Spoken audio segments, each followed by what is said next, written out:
Hi நண்பர்களே, இன்று நாம் பைபிள்ல ஒரு வசனமும் அதற்கான விளக்கத்தையும் கற்றுக்கொள்ள போகிறோம். கற்றுக்கொள்வோமா? நாம் இன்று கற்றுக்கொள்ளும் வசனம் சங்கீதம் 119:9. வாலிபன் தன் வழியை எதனால் சுத்தம் பண்ணுவான்? உமது வசனத்தின்படி தன்னை காத்துக் கொள்வதனால் தானே. விளக்கம் என்ன?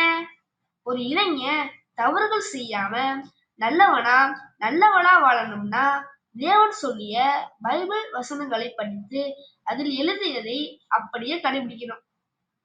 பெரியவர்களுக்கு மரியாதை கொடுக்கணும், பொய் சொல்லாம இருக்கணும், மற்றவர்களுக்கு உதவி செய்யணும், சந்தேகமான நட்புகள் தவறான பாதைகள் வேண்டாம். நல்ல விஷயங்களை படி, கேளு, தேவனிடம் ஜெபம் பண்ணு அப்படின்னு பைபிள் சொல்லுது.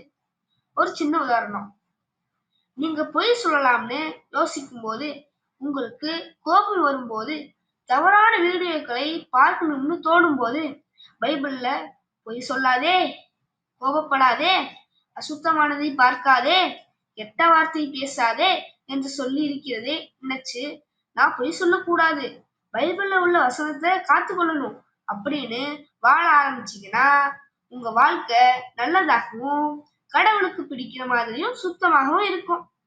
இதைத்தான் அந்த வசனம் சொல்லுது. இப்ப நீங்க வாலிப வயதில் எப்படி தூய்மையா ஒழுக்கமா வாழ முடியும்னு தெரிஞ்சுக்கிட்டீங்களா?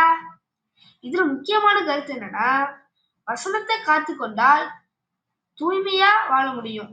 வசனத்தை காத்து கொள்ளலாம்னா அந்த வசனம் நம்ம மனசுல இருக்கணும். அதனால பைபிள் வசனத்தை தினமும் மனப்பாடம் செய்யணும். செய்வீங்களா? ஓகே ஃப்ரெண்ட்ஸ், நாளைக்கு இதே போல ஒரு வசனத்தையும் அதனுடைய விளக்கத்தையும் பார்ப்போம். பாய்.